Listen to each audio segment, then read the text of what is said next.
Chapter 1, Butterfly Chase. The butterfly arrived at the exact moment Lily decided she was too full for one more bite. Mashed potatoes cooling in a soft hill on her plate. Her father's fork crossing her mother's fork in a lazy duel above a bowl of green beans. The lantern on the cabin table making a trembling ring of amber light. The low murmur of crickets. The sharp, sweet smoke of the citronella candle. Everything ordinary. Everything safe. And then a coin of gold and blue drifted through the air and hovered just beyond the glow. Lily saw it before anyone else. She always noticed small things first. Shapes in clouds, ants ferrying impossible crumbs, the secret lint worlds inside her pockets. She sat very still so the grown-ups would keep talking, as if not looking directly at a thing would let you hold it longer. The butterfly beat its wings once, twice. The blue on the wings was not sky blue. It was lake blue, deeper, as if the color had a shadow. Light collected at the edges of it the way light collects along a glass rim. Her mouth opened, a soft "oh" escaped. 5 more bites and then we'll go for a walk, Tom said, pointing his fork at Lily's plate. But he was smiling in that way that meant the rule could bend. Night walk, you love night walks. Sarah reached over and tucked a stray curl behind Lily's ear. And flashlights, you can be our navigator. I am the best navigator, Lily said, because that part was true. When she closed her eyes, maps unfolded inside her head like napkins on the table. But the butterfly blinked sideways, like a coin rolling off a counter, and floated toward the dark fringe of trees. The fork clinked against Lily's plate. Can I, she said, already sliding from the bench. Just for 1 second. Lil, Sarah said, a warning stitched to the name. Near the edge. Don't go past the birches. I know, Lily said, and she did know. Past the row of white trunks was the start of the wild part, the part they only entered on trails. But the butterfly's wings tipped, and the tip of one wing held a sliver of green like a tiny window. The crickets seemed to lean toward it. The lantern light trembled harder. 1 minute, Tom said. We'll count. 1, Lily echoed, and before they could count 2, she was in the yard, sneakers whispering over grass, her hand up as if to catch a raindrop. The butterfly rode the air like it could see the threads of it. It was not skittish in the way butterflies usually were when she got too close. It didn't bolt. It held. It let her hope. Lily made a quiet promise to herself, one she didn't say out loud. If the butterfly lands on me, I'll let it go. If it doesn't, I'll follow just a little bit farther, just to the edge, then back to the table, then I'll wave the memory at Mom and Dad like a ribbon. Look what I almost touched. The yard blurred into a fringe of ferns. The smell changed at the border.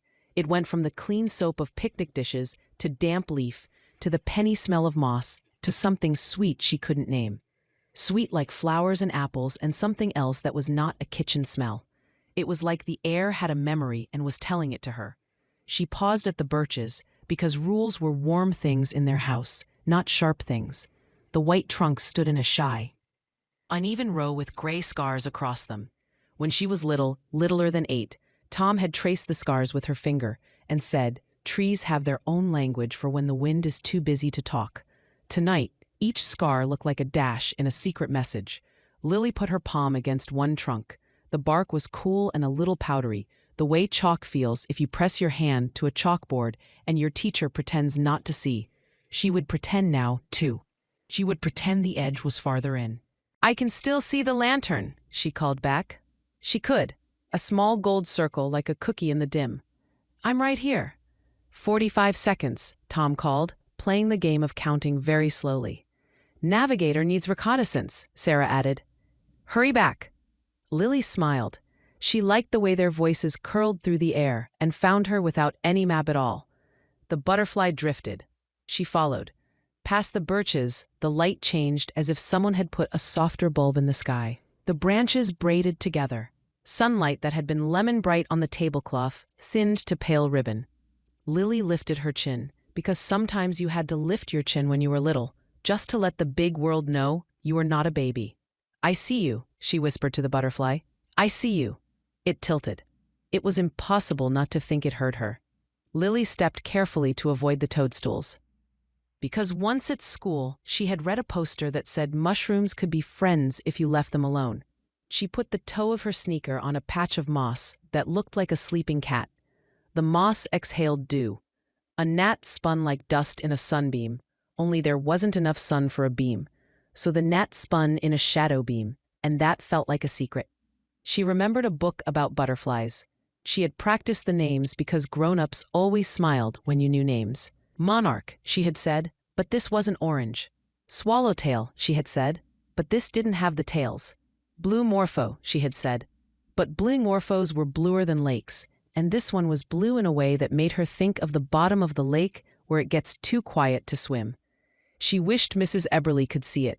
She wished she could bring it to school in a jar with holes in the lid, and then say at circle time, "It came to me like it knew my name." The path under her feet, if it was a path, curved. The ferns shivered in a wind she couldn't feel. A bird called once and then fought better of it. The farther she walked, the more the sounds folded away, one layer and then another, like blankets being lifted and lifted until the bed was bare. She told herself this was good. This meant she could hear the butterfly, if it talked. Butterflies did not talk, but some things did not talk until you were very quiet. 30 seconds, Tom called, but his voice was thinner now, stretched long and delicate between trunks.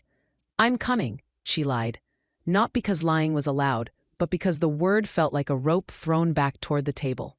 The butterfly slid past a fallen log slick with velvet green. Lily touched the log for balance. It was soft and wet, like bread you press too hard. Something small skittered, and she jerked her hand away, then laughed at herself, because most small things ran from you, not at you. The laugh sounded too loud in this dim place. She tried to swallow it back, to keep it from bumping into whatever else lived here. The sound bumped anyway and then vanished fast, as if the trees had helped. Past the log were stones.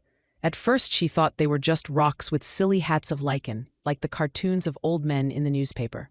But as she stepped closer, she saw lines carved into the faces of them, thin and crisp, as if a very patient person with a very sharp knife had spent 1,000 days telling the stones how to say one word. Lines crossed lines. Some of them made shapes that looked like ladder rungs, some like trees with too many arms, some like the letter A, except the A had learned to dance and forgot to stop. Lily traced the air above one shape and felt a tight, pleased feeling.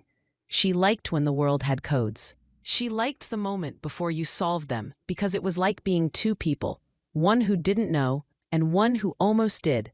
Her parents' voices were gone now. That was okay, she told herself. Sound did strange things in woods. It was like being inside a big church where you can't tell where a whisper starts. It might be the person beside you or the ceiling. She tried to remember exactly how many steps she had taken since the birches. She tried to remember the shape of the path behind her, but when she turned, the trees had moved closer together. Not moved, not walking, just shifted the way people shift on a couch to make room. She frowned at them. "No fair," she said. The trees did not answer. A strand of her hair, damp from the mist, clung to her cheek. She blew it away without using her fingers because that was a small trick she loved. And small tricks make you brave in small ways. The butterfly dipped into a hollow at the base of an oak. The hollow smelled like a campfire that had been put out a long time ago, but was still remembering it was fire. A thread of soot ran up the inside. Lily crouched. Darkness gathered there like water in a cup. The butterfly vanished and then reappeared on the far side of the trunk, which felt like cheating. "Hey," Lily sent softer. "I'm not mad, but you have to let me win a little." Winning, tonight, would be the touch of a wing on her knuckle. Just that. One star touch to carry back like a pocketed pebble. If she didn't touch it, would the story count? She pictured telling it. Mom would tilt her head and say, "You chased a butterfly into the woods?"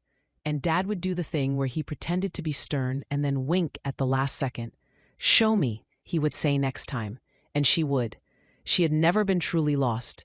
She had been temporarily mislaid in grocery aisles that smelled like fruit. She had once hidden on purpose in the clothing racks and watched the legs of strangers walk past like a parade of chairs. Lost was for stories where you made bread into crumbs. Lost was a word other people said about you when you were found again. She stood and turned enough to see the lantern at the table through the birches. She expected to be scolded by the sight, like a little light parent saying, "Come."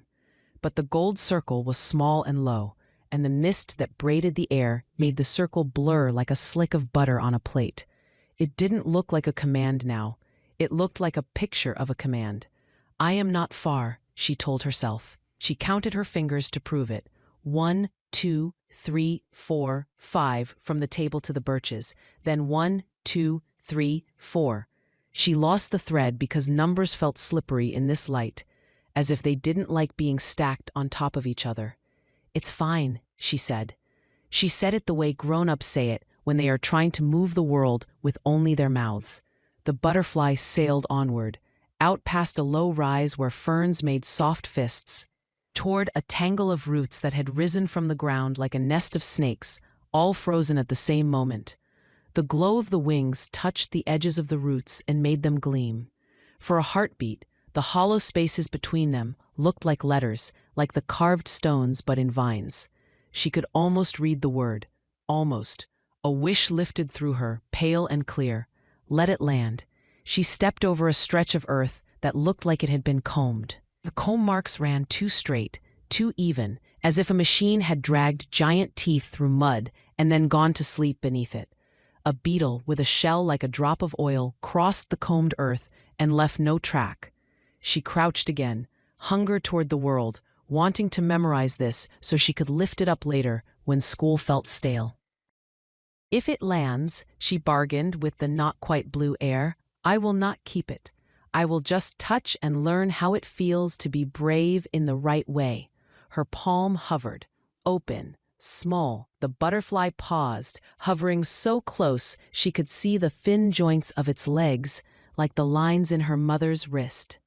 It gave 1, 2 slow beats of its wings, and then, with the precise meanness of all beautiful things that do not belong to you, rose out of reach and slid into the deeper green. Lily stood slowly this time.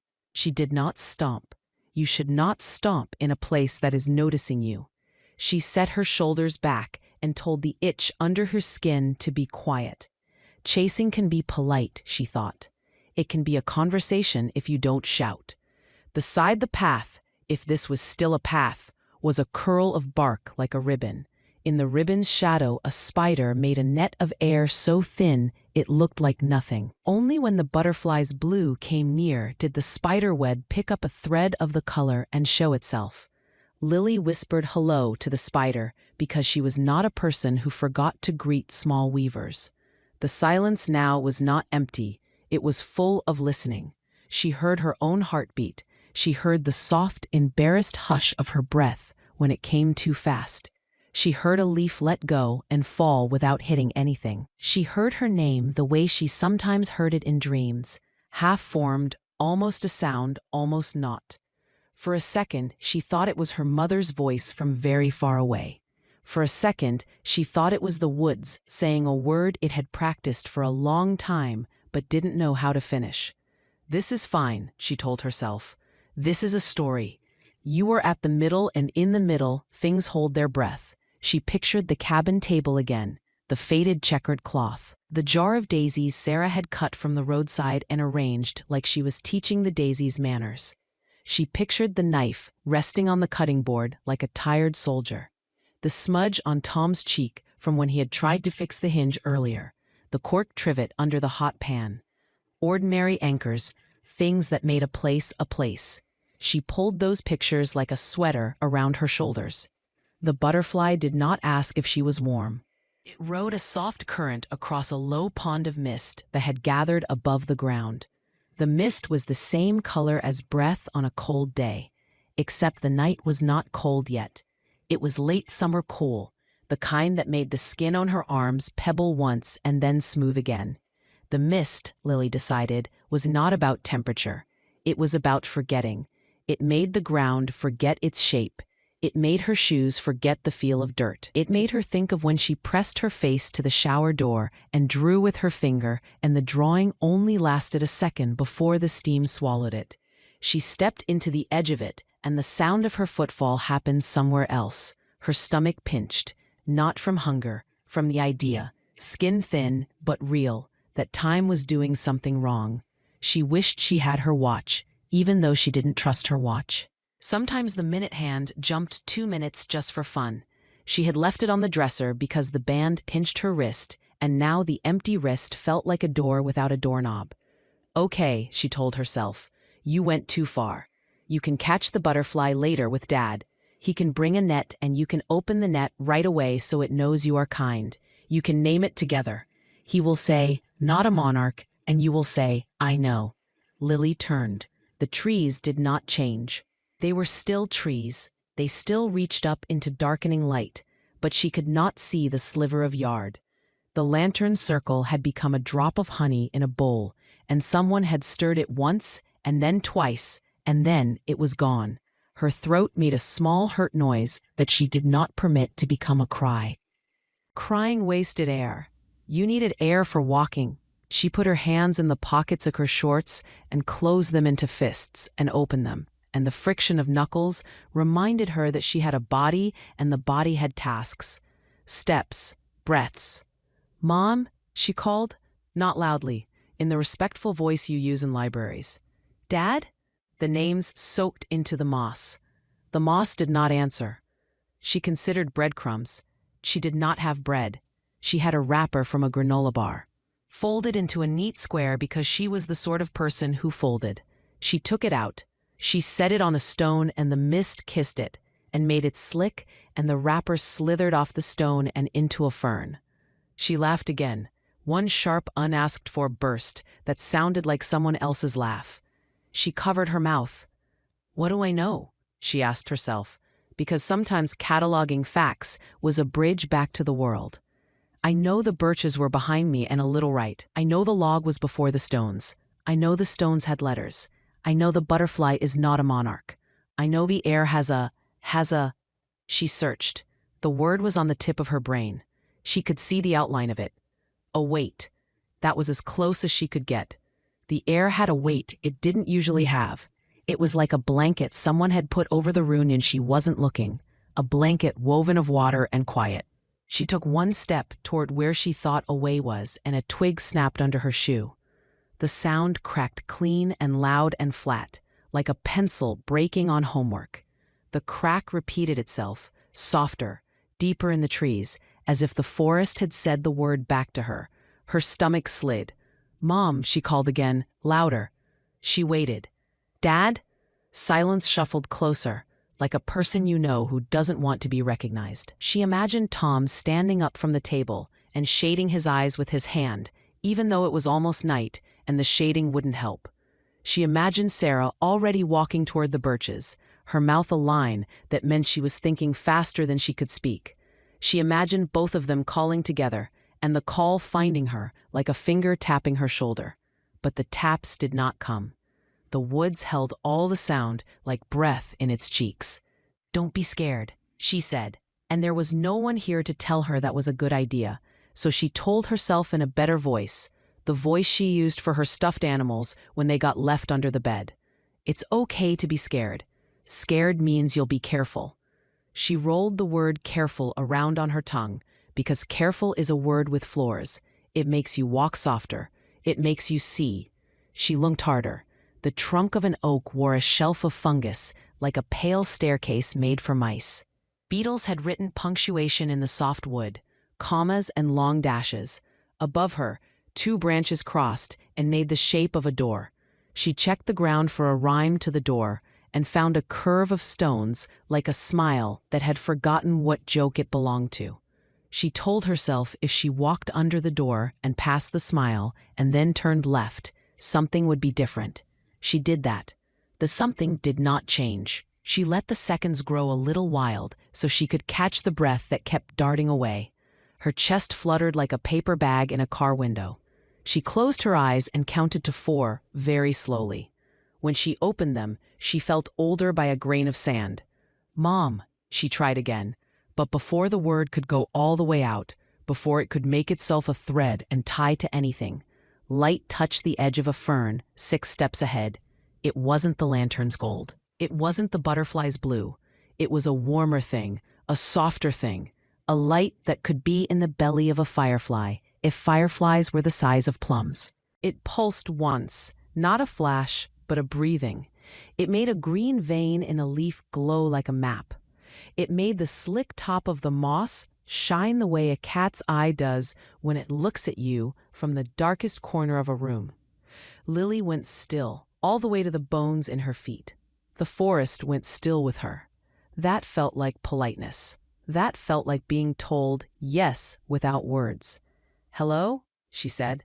She did not know who she meant. The light was not a person. The light was not a person. She stepped forward, because you cannot find out by thinking. You find out by moving slowly, well. The glow answered by softening, as if it had been hard and decided to be gentler. It floated left, as if left was an invitation. The mist thinned in a line to give her a place to put her shoe. The shoe landed without sound, and the lack of sound slid along her skin like cool water. Another step. The light tugged her in a way that wasn't pulling. It was the feeling of a hand hovering a foot away, showing you where to go by the shape of the air around it. She followed. Somewhere far off, a single branch creaked and then stopped. Somewhere nearer, a drop of water fell and did not hit anything. The light brushed a trunk, and the tree's skin showed a pattern she hadn't noticed before. A loop, a spiral, a crescent tucked into another. She reached toward the spiral and felt, without touching, the idea of age. Not old like Grandpa's hands, old like rocks that didn't know what soft was. It made her scalp tighten in a small, amazed way. She looked back once and knew she shouldn't have. Behind her, the mist had braided itself into thicker ropes. The space she'd walked through looked like a room you were not meant to go back into, because the furniture had been rearranged for a party you weren't invited to. She swallowed. "Okay," she said, not sure whether she was agreeing with herself or asking the small light if these were the rules. "Okay." The light passed a clump of nettles. She did not know they were nettles. She only knew the hairs on the leaves stood up like a warning. She skirted them as if she did know. She ducked under a low branch that seemed to bend lower as she approached, and then lift again after she had gone through, like a theater curtain, learning her shape. She watched for holes because sometimes ground decides not to be where you think ground should be. She placed her feet like gifts on pillows.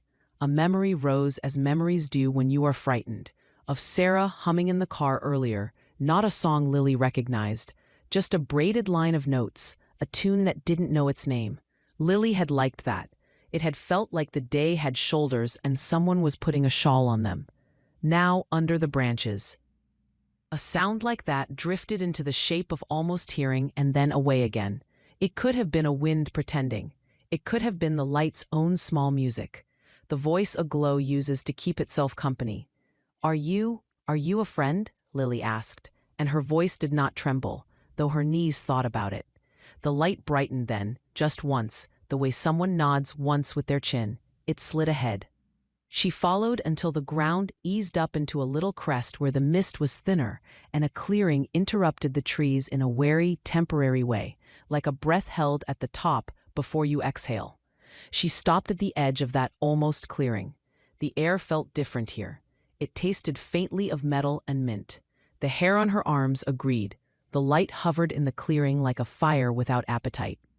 Lily lifted her hand with the care you use when a new cat is deciding whether it will let you pat it.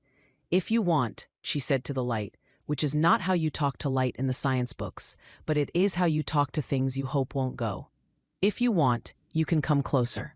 The light did not come closer. It hovered, listening. The silence changed again. It filled with a slow release, a single long breath she hadn't heard until it finished. Leaves shifted on their stems in a way wind wouldn't have done, a way that asked to be mistaken for wind. The canopy loosened a fraction, then knit tighter, and the knit felt like a decision. The woods, she realized, had been waiting. Not for her, maybe. For this moment that had her in it. Lily's mouth was dry suddenly. She swallowed and looked down and found her hand still out, palm up. The smallest lifeboat. She let it fall to her side. She listened to her own breathing. She did it at a measured pace, so the breaths wouldn't get any ideas. The glow trembled, soft and warm, and drifted one step farther into the clearing. The mist pulled back. The ferns leaned in, polite and curious. The trees, very tall, very quiet, made a circle that wasn't a circle. Behind Lily, somewhere in the dark, a voice, hers, a minute from now, would say Mom, and then Dad, and then find no answer. But for this precise breath she said nothing. She watched the light. The light watched her back, or seemed to. A fern sighed.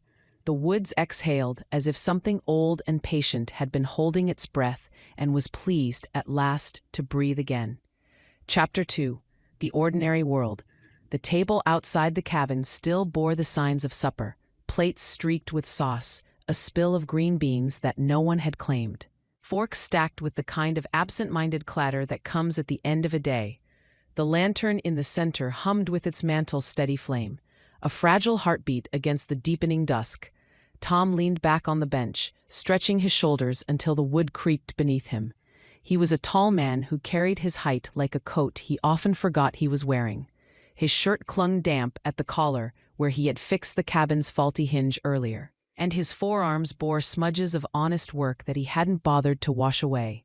He lifted his glass, swirled the last swallow of tea, and smiled faintly at his wife. Sarah Cartwright had a way of making ordinary moments look staged, as though she were arranging a photograph without meaning to. Her hands lingered on the vase of daisies she had cut from the roadside earlier, adjusting one stem, tilting another. Even at rest she fussed with details, trying to coax beauty into line. Her hair, tucked into a careless knot, was loosening in strands that caught the lantern light, glowing copper gold in the gathering dark. She sighed, content, but not entirely. Sarah rarely gave herself wholly to relaxation, even here, especially here in the borrowed cabin tucked against the woods of Hollow Creek. Her gaze kept sliding to the edges, to Lily's sneakers abandoned near the porch, to the forest line where the mist had begun to gather, thin as milk over the ground. "Do you think it's too late for a walk?" Tom asked, half to break the quiet, half because the quiet was pressing against him in ways he didn't care to name. "A night walk?" Sarah tilted her head. "We promised her." Her eyes softened at the thought of Lily. Their daughter's laughter had filled the yard earlier, when she'd invented a game with pine cones, lining them up like villagers in some secret town only she understood. Sarah loved that about Lily, her ability to conjure whole worlds out of scraps and shadows, but she also worried about it. Imagination was a gift, yes, it was also a door. Sometimes she feared Lily walked too easily through it. "She'll love it," Tom said. "Flashlights, stories, the whole bit. We'll keep it short."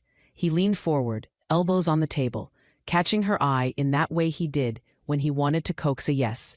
"Besides, it'll wear her out. She'll sleep better." Sarah smiled despite herself.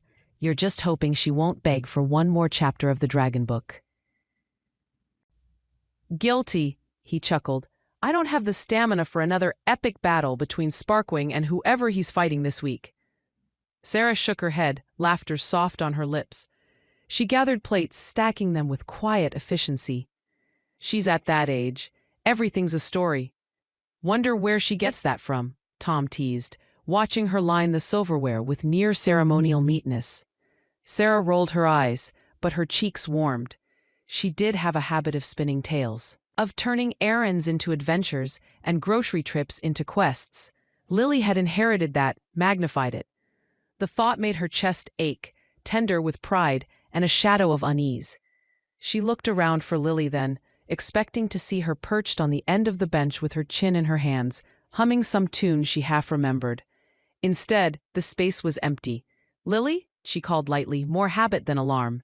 No answer. Tom ticked his head toward the yard. "She was chasing that butterfly a minute ago." Sarah frowned. "Which way?" He gestured vaguely toward the birches. "Just over there. I told her 5 minutes." Sarah set the plates down, her hands suddenly restless. "You let her go past the edge?" "Not past," Tom said quickly. "Just near. She knows the rule. She won't wander." But his voice had a thread of doubt in it. He felt it too, the strangeness in the air, the way the woods seemed heavier at night, as though it gathered itself around secrets. Sarah rose, brushing her palms against her jeans. "Lily," she called again, louder this time. Her voice carried, but the woods drank it. The lantern's flame sputtered once, then steadied. Tom stood, his chair scraping the deck. He cupped his hands around his mouth. "Lil, time to come in." Silence. Sarah's eyes met his across the table. For a moment, neither spoke. The forest beyond the birches waited, patient and dark. Lily's world, just beyond their sight. Lily crouched, watching the glow pulse among the roots. She thought of her parents calling, but the sound was faint now, muffled as though she were underwater. She bit her lip, torn between the rope of their voices and the lantern-warm tug of the light. Her chest fluttered. She wanted to run back, to burst into the safety of the table, to feel her mother's hand smoothing her hair. But she wanted this too, the secret, the wonder. "Just one more step," she whispered, and the woods leaned in to listen. Back at the table, Tom and Sarah stepped together toward the birches, unaware that the ordinary world they had carried into this vacation, the safety of dinners, lanterns, and easy laughter, was already unraveling thread by thread. The night walk would happen, but not the way they imagined. Chapter 3: The Disappearance. Lily's breath clouded faintly in the thickening mist, though the evening wasn't cold. She hugged her arms across her chest. The glow, her glow as she had begun to think of it, waited just ahead, pulsing soft and steady among the roots of an oak that looked older than everything she knew. She took one step closer, then another, careful not to snap twigs. Her sneakers sank slightly into moss that gave beneath her weight like wet sponge. She thought again of her parents, Mom calling from the table, Dad's half-playful warning about 5 minutes. She wanted to answer them. She opened her mouth, and no sound came out. Her throat worked, but the word caught like a fish in a net. Panic flared bright in her chest. She swallowed hard, tried again. "Mom?" This time the sound emerged, small and shaky, but the trees muffled it instantly. The name never seemed to leave the circle of branches. The glow pulsed again, a rhythm, like a heartbeat outside of her body. Lily took one more step. Back at the cabin, Sarah's voice was sharp now. "Tom, I don't see her." Tom's smile, meant to calm, fell flat. "She can't have gone far. I'll get the flashlight." He jogged up the porch steps, shoulders tense. The screen door banged behind him. Sarah stayed rooted at the edge of the birches, fingers twisting together. The air was too still. The forest should have been alive with crickets and birds, but it was hushed, as though listening. "Lily," she called again, louder this time. Her voice cracked against the silence. A single echo came back, thin, warped, not hers. Sarah's stomach dropped. Inside the trees, Lily spun slowly, searching for the lantern's warm circle. It was gone. The mist had erased it, painting the world in strokes of gray and green. She thought of breadcrumbs, of fairy tales, of warnings whispered in library books. Her heart thudded. "Daddy?" she tried, louder this time. The mist answered with its own whisper, thin as thread. Her eyes burned. She clutched the hem of her shirt. Twisting the fabric. She should run, but which way? The glow beckoned, steady and patient. Tom reemerged with the flashlight, clicking it on. The beam cut a white path through the darkening yard, slicing across ferns and tree trunks. "Lily," he called. His voice was strong, but Sarah heard the fear threaded inside it. The beam swept. Branches, leaves, nothing else. Sarah grabbed his arm. "She knows not to go far. She wouldn't, Tom." But the sentence unraveled in her throat. Because she could feel it now too, that strange weight in the air, the way the woods seemed to lean forward just slightly, as though watching them. "Stay here," Tom said firmly, stepping past the birches. "Not without me," Sarah said, and followed. Lily backed away from the glow at last. She couldn't explain why.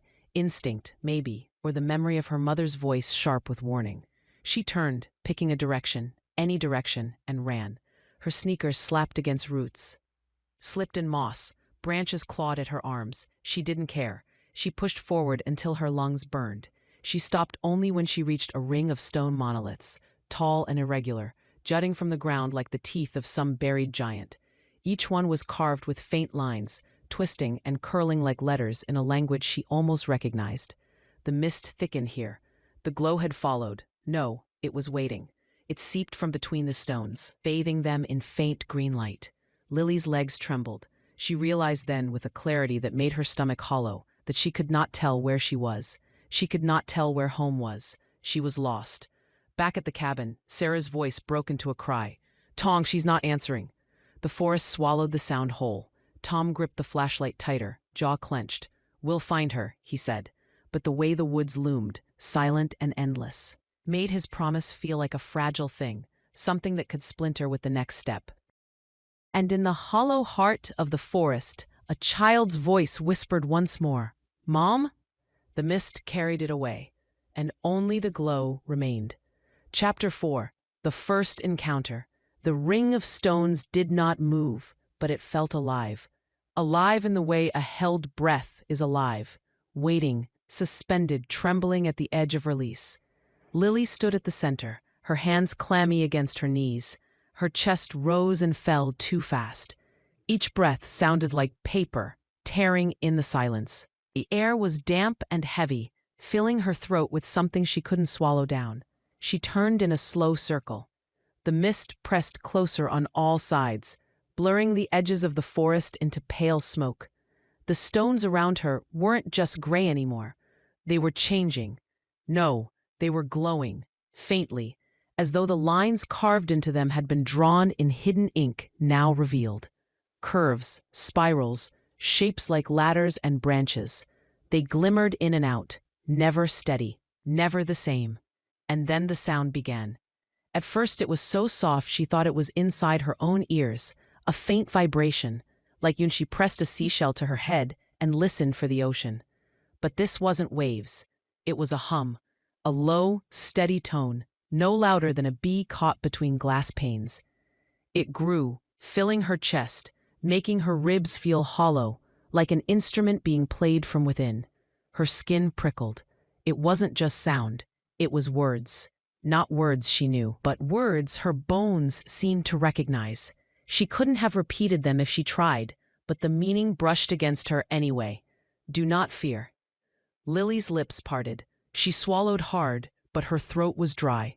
The glow between the stones gathered itself. It pulled together like mist becoming water, water becoming flesh. Something stepped forward. At first she thought it was a man. It was shaped like one. 2 arms, 2 legs, a long torso, a head bowed low. But the skin, oh, the skin was bark. Ridged and furrowed, dark in some places, pale in others, layered as though trees had shed and grown again over centuries. Moss clung to its shoulders, vines wrapped its elbows, its movements creaked softly, the way cabin timbers groan when the night air cools too fast. Its face, or what should have been a face, was shadowed, the features smoothed as if carved halfway and then forgotten. But where eyes should be, there was light, not harsh, not burning, soft, golden, like lanterns buried inside hollow logs, glowing with patient warmth. The hum deepened. The figure tilted its head. "Do not fear," the hum said again. And though everything in Lily's small body screamed that she should be afraid, something inside her wasn't. Not completely. The fear tangled with a strange calm, heavy and warm, as the sound itself were pressing on her, lulling her, wrapping her in unseen arms. Her knees shook. Her breath stuttered. She wanted to run, but her feet held still, roots beneath her sneakers. The figure bent lower, its long limbs folding, its bark arms groaning softly as though they hadn't bent in years. It crouched until its glowing eyes were level with hers. The smell rolled over her, wood smoke, cedar, damp soil, and something else, something sweet, like honeysuckle left too long in a vase. The sweetness made her head swim. A hand rose. Long fingers, jointed like twigs, lifted toward her. Pinched between them was a small twig, freshly snapped. Its end gleamed faintly green, as though the life inside hadn't realized it was broken yet. Lily stared at it. Her own hand twitched at her side. "For me?" she whispered, so faintly she wasn't sure she'd spoken aloud. The hum shifted, soft as a sigh. The meaning curled through her chest. "Yes, for you." Her arm lifted slowly, as if pulled by threads. She held out her palm. The twig dropped into it with the softest weight, warmer than it should have been. It pulsed once, twice. Lily's eyes widened. It felt alive. The figure's glowing gaze never wavered. The hum changed again, curling into a melody. It wasn't words this time, not even hidden ones. It was music. the kind of song her mother sometimes hummed while folding laundry, when Lily was supposed to be asleep but wasn't. Gentle, circular, rocking. The kind of tune you fall into without realizing, until you're drowsy, until your eyelids start to sink. Her chest loosened, the panic ebbed like water slipping back from the shore. She blinked slowly, the twig still warm against her skin. Her body whispered, safe. But deeper, another whisper stirred. A different one, thin, sharp, hidden in the spaces between notes. She thought she heard children, distant, faint, as if behind a wall, voices too thin to belong to anyone living. They whispered together, too fast to follow. She caught fragments, only fragments. A laugh, a cry, then silence. Her fingers curled tighter around the twig. The glow in its veins shifted just for a second. Gold to red, then back again. Her heart stuttered. The creature straightened, bark joints creaking, its head turning toward the gap between the stones. It stepped aside, gesturing with one long arm. The hum filled her again, coaxing, guiding. Come. Her feet moved before her mind decided. She took one step, then another. The twig warmed against her palm. She wanted to ask it questions. She wanted to say, who are you? Where are we going? Why do you sound like a song I already know? But the words clung to her tongue like wet leaves. Instead, she thought them, and in the thinking, she almost believed the creature could hear. It moved ahead, sliding through the mist as though it belonged to it. The gap between the stones opened, wider, pulsing with that faint green glow. Lily clutched the twig to her chest and followed. Behind her the ring of stones dimmed, their carved symbols fading back into nothing. The path she had come from was gone, erased as though the forest had closed its hand around it. The mist thickened, the wood warden sang, and Lily stepped deeper into the hollow where the world she knew could no longer reach. Chapter 5. The Journey. The wood warden moved without hurry, yet the mist always seemed to part for it. Its bark-skinned frame slipped between the stones and into a narrow corridor of trees, and Lily followed because her feet decided before her thoughts could catch up. The twig still pulsed faintly in her palm, beating with a rhythm not quite her own. The lull song thrummed from the creature's chest, low and steady. It was not in words, yet Lily felt it in her bones. This way, safe, follow. The tunnel of roots. They descended first. The ground sloping into a hollow where roots tangled overhead like a web of frozen snakes. The roots arched into a tunnel, so close she had to duck. Soil dripped between them in soft showers, damp and cold on her cheeks. Lily's sneakers scuffed against earth that grew darker the deeper they went. At times she swore the roots shifted, drawing tighter around her shoulders, brushing her hair like curious fingers. She whispered, "Excuse me," as she slipped past. Because she felt they wanted a response. The warden's glow lit the tunnel. Shadows flickered across bark walls, stretching into shapes that didn't belong. Tall children with hollow eyes, hands reaching, lips moving in whispers she couldn't quite hear. She pressed closer to the creature, though its shape unsettled her too. Is this where lost things go? She thought. And for a heartbeat, the hum in the air seemed to answer. Yes. The pond of mist. The tunnel spat them out onto the edge of water. A pond lay before her, perfectly still, so smooth it looked like a pane of dark glass. The mist hovered low over it, unmoving, yet inside the water Lily saw ripples, ripples that didn't match the stillness above. Shapes swam there, faint outlines of children's faces, eyes open, mouths forming questions. When she leaned closer, the reflections shifted, and she saw herself, only older, 10, 12, 17, a grown woman with her same curls, her same dark eyes. Staring back with a sadness that stung, her knees wobbled, she stepped back. The warden lifted one twig finger, humming. The pond rippled outward from its touch, parting in a clean circle. Stones rose from beneath the water, forming a narrow path across. Lily bit her lip. The stones were slick, trembling faintly as though eager to sink again. But the warden stepped forward, each heavy limb pressing on stone that held firm. It turned, its golden eyes glowing like lanterns. The hum brushed against her. Come, trust. She pressed the twig to her chest and stepped after it. The pond's surface brushed her shoes, cold and biting, but the stones carried her. Each step made the faces below ripple and blur, until she couldn't tell if they were real or just tricks of her fear. At the far side, the warden reached out a bark hand and steadied her as she stumbled onto the bank. Its touch was rough and cool, yet beneath it pulsed a warmth. A heartbeat too slow to be human. The shifting monoliths. Beyond the pond lay a meadow littered with stone pillars. They were taller than houses, jagged and uneven, etched with those same strange lines she'd seen before. Only here, the lines moved. They slithered like worms beneath the stone's skin, reshaping into new patterns every time she blinked. Some looked like ladders climbing into nothing. Others bent into spirals that pulled her gaze inward until her stomach flipped. She tore her eyes away, dizzy.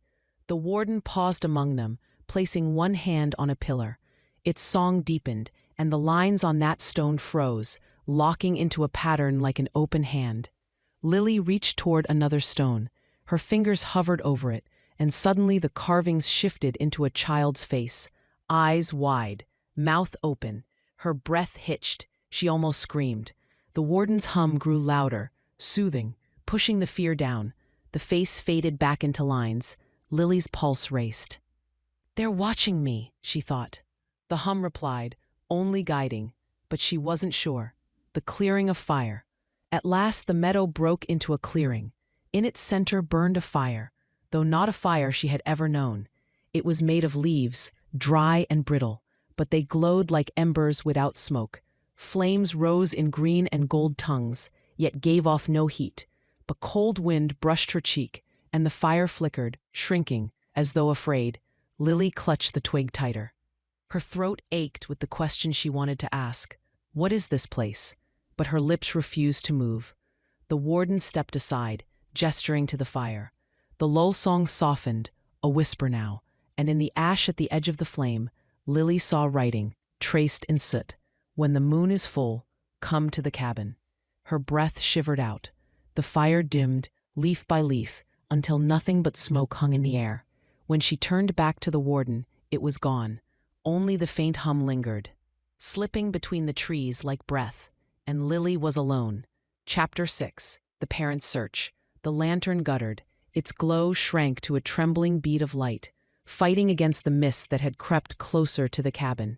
Sarah's hand hovered above the table, still clutching Lily's half-empty glass of milk. Her fingers shook so badly, the rim chimed against the wood.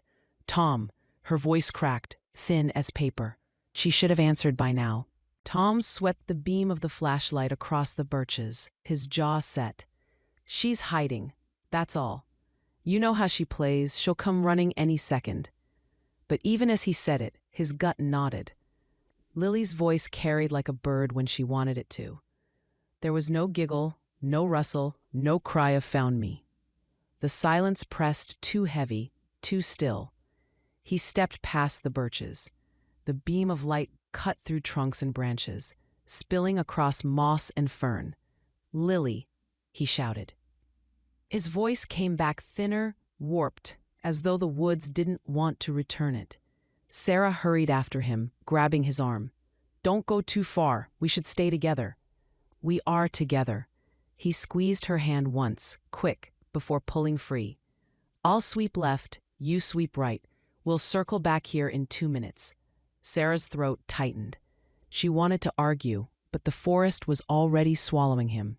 His flashlight bobbed once, twice, then vanished between the trunks. Sarah alone. The night pressed harder when he was gone. Sarah clutched her own flashlight tighter, the beam trembling as she swept it across the underbrush. Shadows leapt and crouched like animals.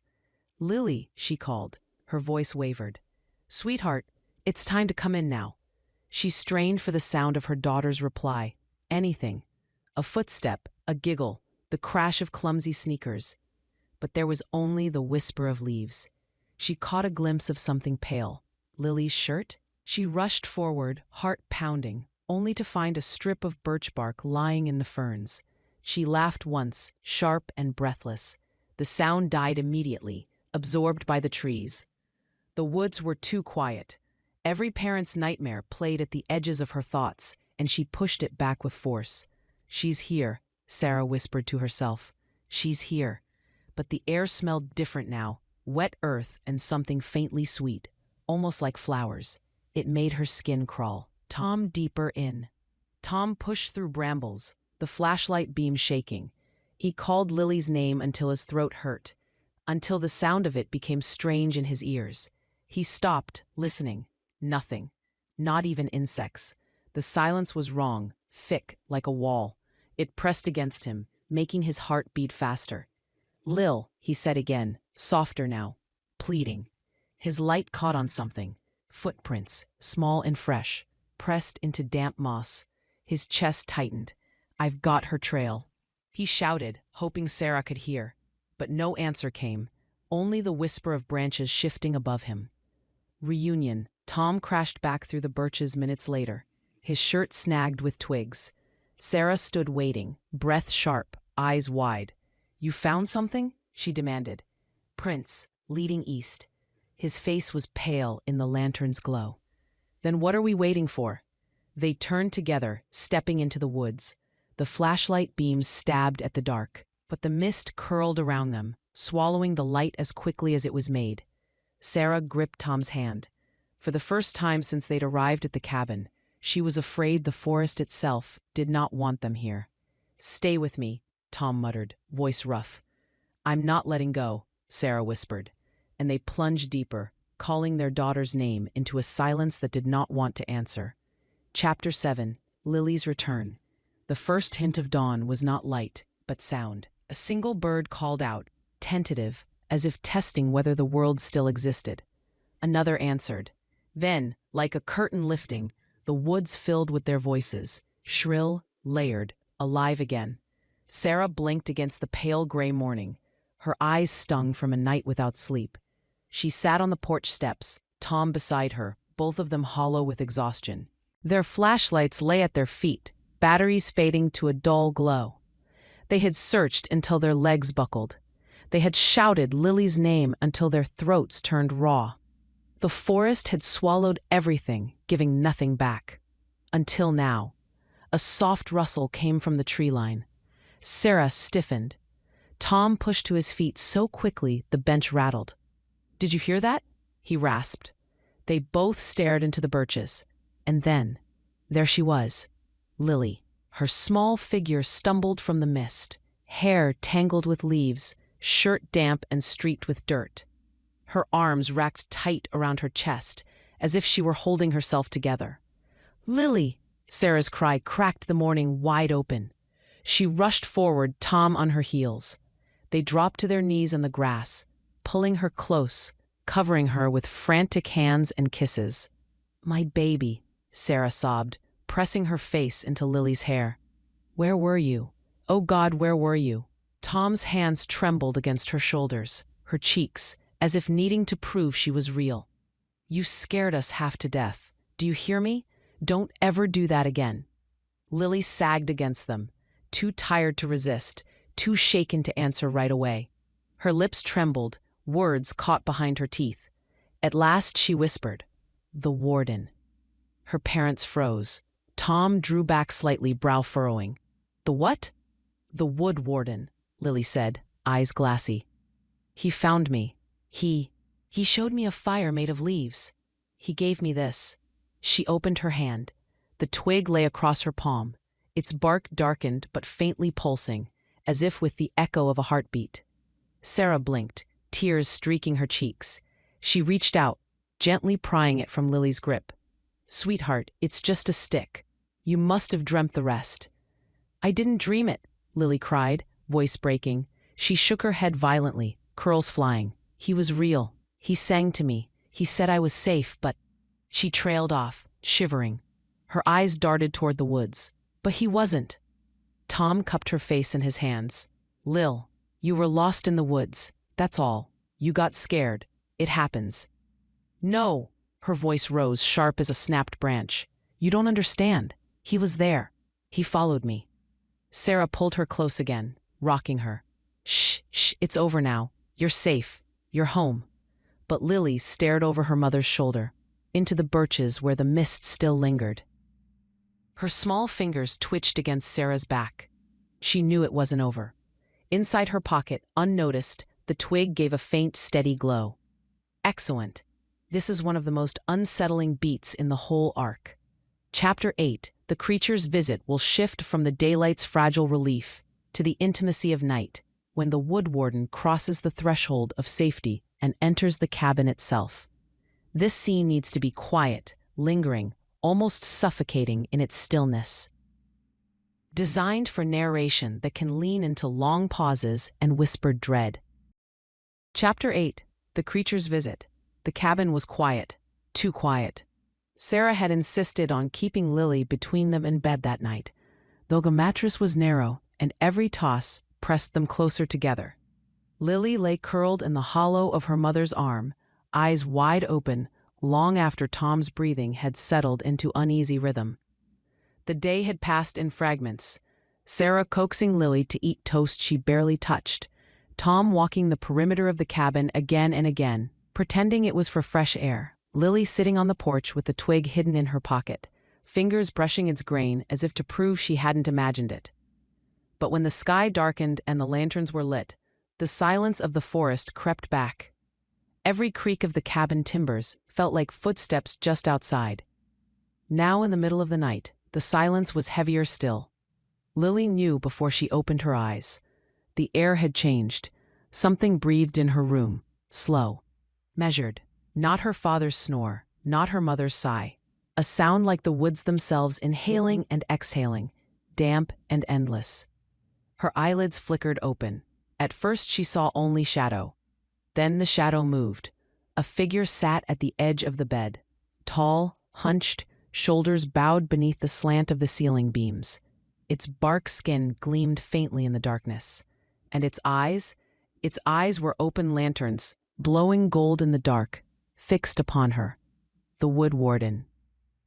Lily's breath hitched, caught in her throat. She tried to squeeze closer to her mother, but the creature leaned nearer. Its weight creaked the mattress, though the sound was wrong, like timbers bending deep underground. It lifted one twig-long finger to its lips. The humming began. Soft, so soft, like wind through pine needles.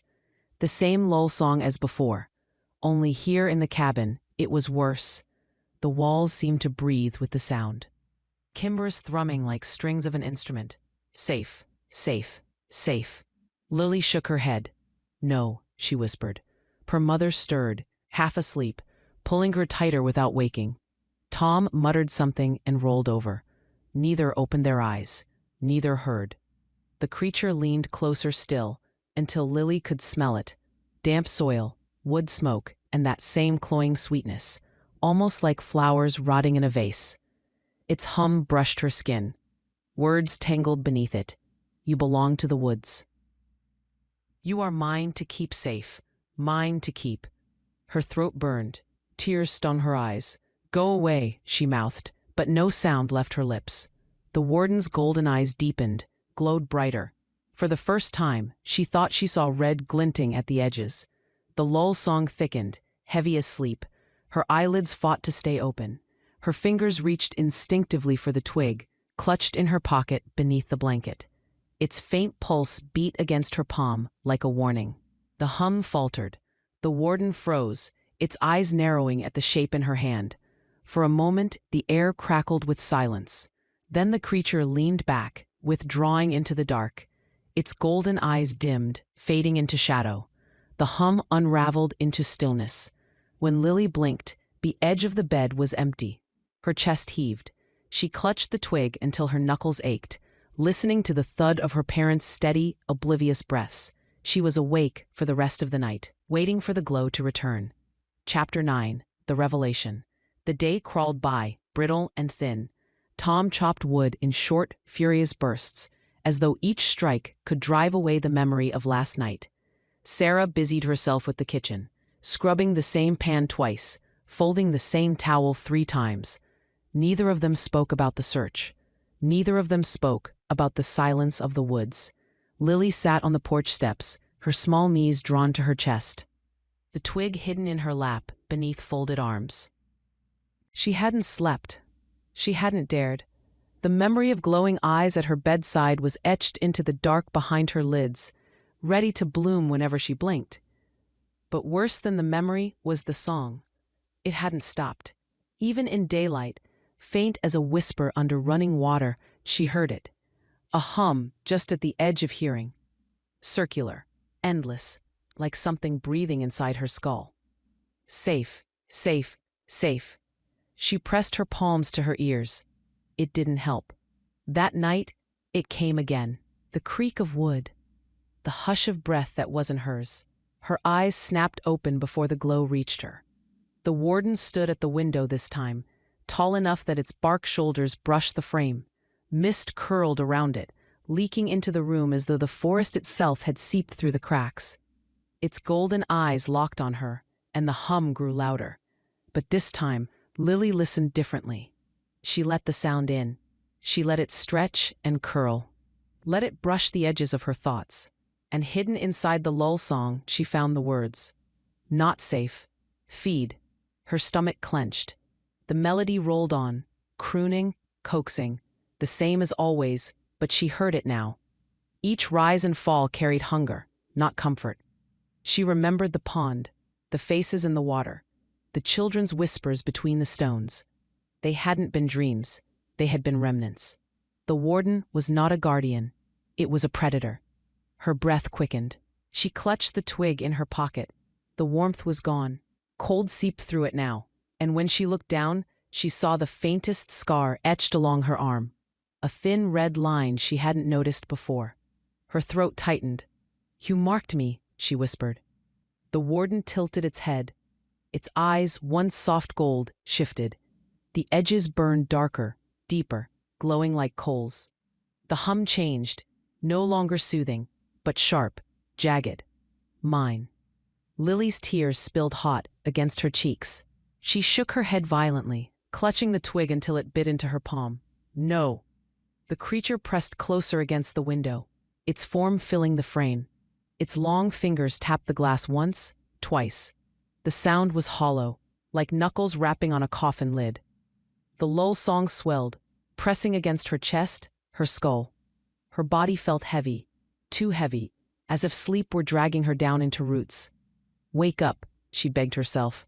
Stay awake. The twig pulsed suddenly in her grip, once, faintly, and the hum faltered.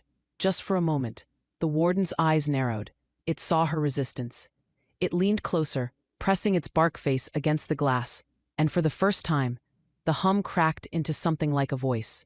You will fear, it whispered, its words low and splintered, like wood breaking under strain. And I will drink. Lily gasped. Her parents shifted in their sleep behind her. The warden's glowing eyes flicked toward them, then back to her. It smiled, or something close to it. And then, as the lantern sputtered in the corner, the creature dissolved into mist. The room was empty again. But Lily knew now. She wasn't being protected. She was being kept. Chapter 10. The Parents' Realization. The scream tore through the cabin before Lily knew she'd released it. It was not the kind of cry she used for skinned knees or nightmares. It was raw, ripping her throat, shaking the walls.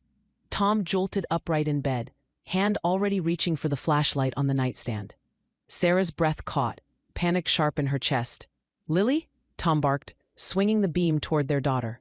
She was sitting rigid on the far edge of the bed, her small body trembling, one hand clamped over her pocket where the twig still pulsed faintly. Her eyes were wide, locked on the window. Sarah followed her gaze, and froze. The wood warden stood outside the glass. Its towering form filled the window frame, shoulders bent, bark skin pressed against the pane. Mist coiled around it like smoke, spilling into the room through invisible cracks. Its eyes blazed, not soft gold now, but burning red at the edges, smoldering coals inside hollow sockets. It raised one long-fingered hand, pressed against the glass. The wood groaned beneath its weight. Sarah's stomach dropped. She whispered, "Oh my God." Tom moved fast. He grabbed Lily, pulling her tight against his chest. "Stay back," he barked to Sarah, though his own voice shook. The warden's hum began again. No lullaby this time, but a drone, deep and vibrating, rattling the glass. The beam of Tom's flashlight faltered, flickering as though the sound itself drained its power. Sarah scrambled for the lantern on the dresser, shoving it toward the window. "Go!" she shouted at the creature, her voice breaking. "Leave us alone!" The warden tilted its head, slow and deliberate. The hum thickened, words seeping through like roots splitting stone. "The child is mine. She carries the mark." Lily whimpered, pressing her face into Tom's shirt. "It feeds on me," she whispered. "It feeds on fear." Tom's arms tightened around her. "Not anymore," he growled, though his throat was tight with terror. The glass cracked. A jagged line snaked across it, splitting the reflection of the lantern's glow. Mist hissed through the fracture. Sarah dropped the lantern to the floor. It clattered, sputtering. She turned to Tom, desperation in her eyes. "We can't fight this, Tom. We have to go." The creature pressed harder. The crack spread, a spiderweb across the pane. Tom's jaw clenched. He looked down at Lily, her small fingers white-knuckled around the twig. "Grab the keys," he told Sarah, voice low, urgent, "now." Sarah didn't argue. She darted for the hooks by the door. The warden's hum rose, vibrating the floorboards. The crack in the glass deepened. Tom held Lily tighter, whispering in her ear, "Hold on, baby, we're getting out." The twig in her hand pulsed once faintly, as if echoing the beat of her heart. The glass shattered. Shards exploded inward, scattering across the bed, glittering like ice. The warden loomed through the gap, its massive arm reaching inside. Tom didn't hesitate. He shoved past, clutching Lily, and Sarah yanked the door open. Cold mist rushed in, curling around their ankles. "Go!" Tom shouted. They bolted into the night. The forest rose to meet them, branches shifting, wind howling, the ground uneven beneath their feet. Behind them, the warden's hum rolled through the cabin, a sound of hunger and fury that seemed to chase the very air from their lungs. Sarah clutched Tom's arm as they stumbled toward the car. "Keys, keys, keys." Her shaking fingers jammed the metal into the lock. The headlights flared, cutting through the mist. Tom shoved Lily into the back seat, slamming the door behind her. Sarah dove into the passenger side. The hum grew louder, shaking the glass, rattling the frame. Tom twisted the key. The engine roared, and the warden appeared at the tree line, its glowing eyes burning like beacons, its massive shape framed by mist. It raised both arms, the forest shifting around it, as though bending to its will. Tom slammed his foot on the gas. The tires tore through gravel, spitting stones. The car lurched forward, headlights carving a path through the trees. The hum followed, vibrating through the air, rattling their bones. Lily pressed her face to the window. The twig clutched in her fist. Tears streaked her cheeks, but her eyes were fierce. She whispered, so softly her parents didn't hear, "You can't have me." The forest stretched on, endless, the mist thick as walls. But the cabin and the warden fell behind. For now. Chapter 11. Resolution. The car roared down the gravel road, stones spitting from the tires, headlights cutting through fog that refused to thin. Tom gripped the wheel so tightly his knuckles glowed white. The tendons in his arms stretched taut as bowstrings. His eyes flicked between the road and the rearview mirror, but the mist swallowed everything behind them. No shape, no glow, just the forest, endless and watching. Sarah sat rigid in the passenger seat, her chest heaving with shallow breaths. Her hands were clasped tight in her lap, but they trembled violently. She turned once, twisting in her seat to look at Lily in the back. The little girl was curled against the door, her face pale and streaked with tears. She still clutched the twig, its faint pulse a dim ember against her palm. Her eyes were fixed on the window, scanning the tree line as though expecting the warden to emerge at any moment. Sarah reached back, brushing her daughter's curls with trembling fingers. "It's all right, baby. We're safe now." Lily didn't answer. She pressed the twig tighter to her chest. The road curved. For a moment, Tom thought it would never end, that the woods would bend endlessly into themselves. No exit, no escape. He pressed harder on the gas. The speedometer needle jumped. the engine straining, headlights darting across trunks that loomed like endless pillars. Then, sudden as breaking water, the forest thinned, branches parted, mist unraveled, and the narrow gravel track spilled onto asphalt, black and shining beneath the car's beams. Tom exhaled a sound that was half laugh, half sob. His grip loosened just enough that the wheel stopped creaking. The woods receded in the rear view, shrinking into a dark mass, still swaddled in fog. Sarah sagged against her seat. "We made it." But Lily shook her head. "No," she whispered. "We left. That's not the same." They drove in silence for miles. The sky lightened, streaks of pink and gold spreading timidly across the horizon. Dawn came like a stranger peering through the windshield. Tom finally pulled over on the shoulder of an empty stretch of road. He dropped his forehead to the steering wheel, shoulders shuddering. Sarah's hand found his, squeezing tight. In the back, Lily stared at the twig in her lap. Its glow had faded almost completely now, but when she touched it, she still felt the faintest beat, like something sleeping, waiting. Her parents' voices were muffled, buzzing at the edge of her awareness. She heard safe and home and never again, but the words slid past, because she knew better.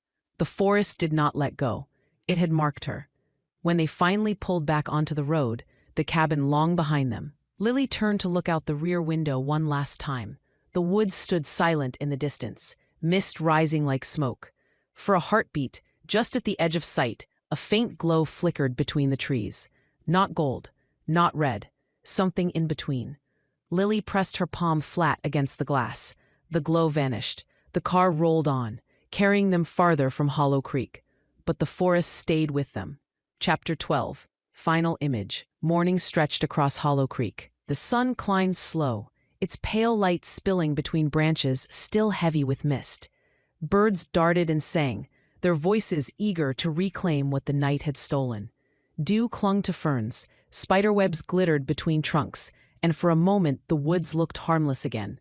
Only trees, only shadows, only silence broken by ordinary life. But the forest remembered. Deep among the birches, where the path narrowed to roots and moss, a single leaf loosened from its branch.